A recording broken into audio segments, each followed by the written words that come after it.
Namaste, great morning to everyone. I thought today, since people are enjoying the going through some of the texts, I thought I would expound a little bit on, again, from the Sri Ramana Gita. We're going to go on the part that's on the compatibility of Jnana and siddhis. You know, people are always asking about siddhi powers, okay? So I thought this would be a good section to go through so that people can understand what the reality is concerning this, you know. So let's just go forward from here. They're asking, O Lord of Munis, are Jnana and siddhis mutually incompatible, or is there some relation between the two? Thus praised and questioned by me, Bhagavan Ramana looked intently at me and said, one who is well established in sahasthiti, it performs by his very nature inviolable tapas day by day. There is no sloth in sahasthiti. Okay, well, tapas are usually, they consider tapas as some kind of an austerity or something that one has to do. But when one is in a sahaj state, this just naturally occurs. And to that one, it doesn't feel like it's any kind of an austerity or a tapas at all. It just is the natural outcome of where the consciousness is. But to the outside world, this would be looked at as some kind of a tapasya or tapas. Okay, so let's go forward. Inviolable tapas is nothing but natural, effortless, again, sahaj, abidance in the self, in the absolute. Okay, in that primal is. By such incessant tapas, fresh ripeness comes from moment to moment. Okay, again, one has that consciousness that's, you know, ever present, ever present, ever present into the reality. Okay. It's not something that someone is trying to remember, an experience that one had, and one's trying to recall in the memory, in the mind, and trying to speak about it. It's simply one's reality at that time. Okay, it remains as one's reality. By such ripeness, siddhis may in course of time come. They may in course of time come to the seer. And if prarabdha lies that way, even a jnani may sport such powers. Okay, prarabdha is kind of like the life that you have kind of set out for you. What you come in with, what you bring with you, the prarabdha karma, you know. So if you have had powers in the past, you may, again, have powers of some degree. Okay, doesn't mean that you will. Okay. Just as to the sage the world appears as nothing but the self, even so the play of siddhis is regarded by him as nothing other than the self. Okay, again, you know, all comes from absolute. All of it contains the absolute within it. Everything that happens in this world has absolute running like a thread through it. It doesn't matter what it is, all has to be powered by that. Okay.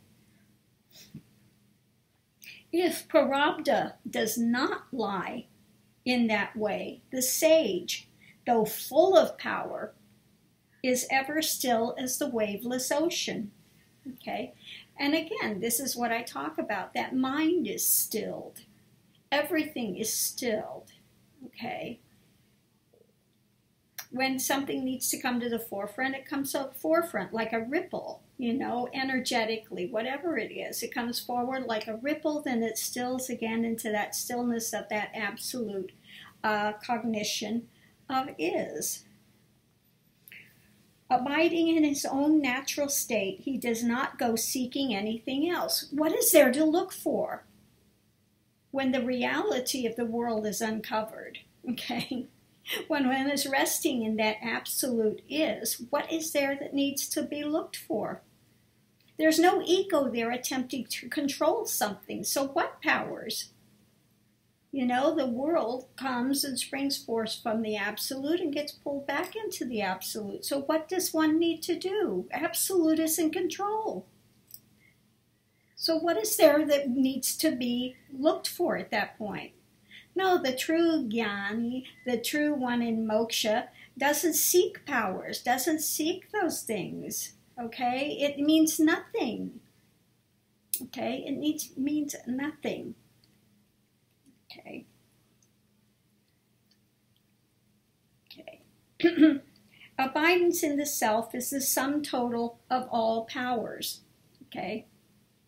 It's the greatest power that there is to have the illusion and delusion of Dvaita broken through to rest in the reality of what is. Okay.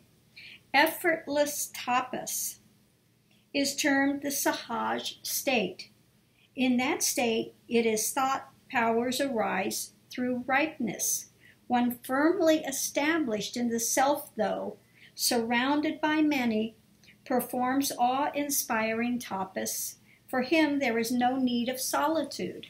Right, wherever I'm at, it's meditation. You meditate without meditating. One is always in that stilled absolute, okay? So others look at it and they need to find a quiet place to go meditate. Here, it's always quiet. It doesn't matter.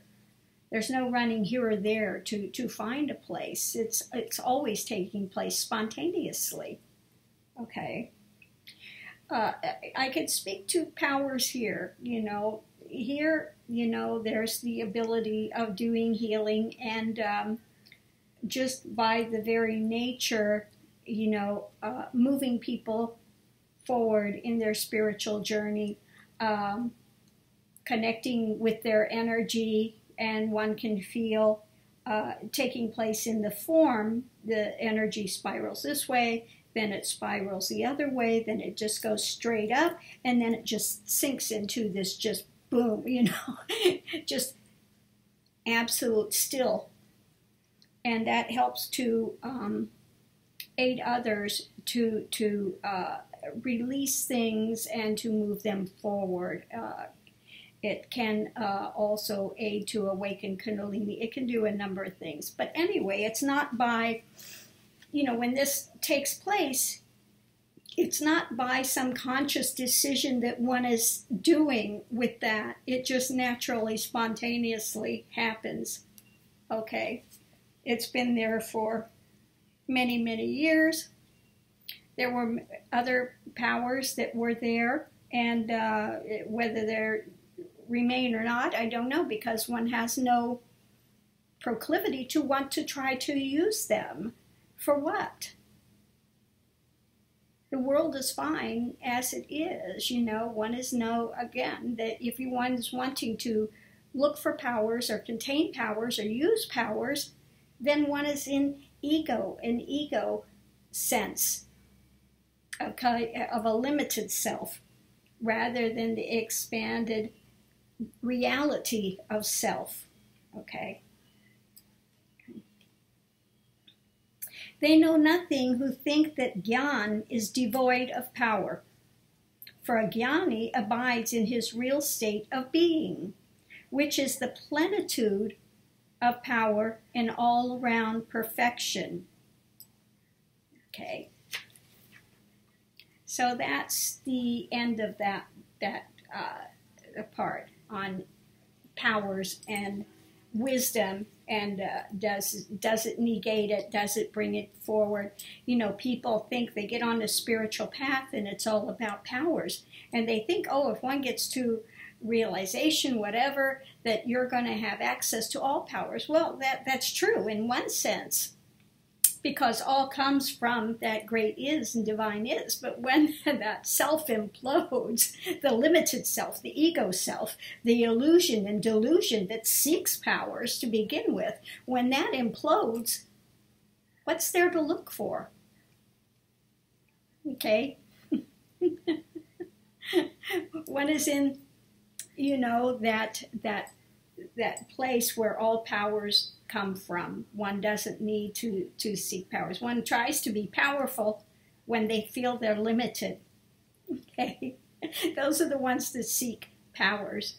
When you're feeling very limited, you need to seek powers, okay, to raise yourself up, you know. But when you're resting, when all that remains is cognition of the absolute, okay, of that great self, okay, that's beyond all selves, what is there to seek at that point?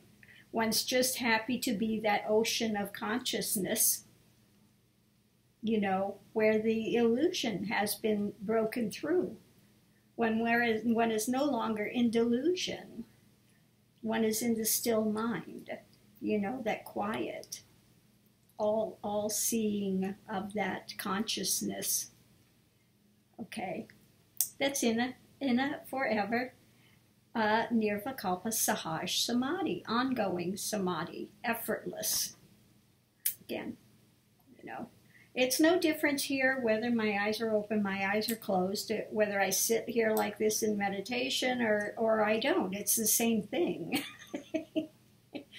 It's always what you would consider a very, very deep meditative state. But here it's the normal consciousness. Okay. So I will close this section out here. I hope you enjoyed it. Namaste.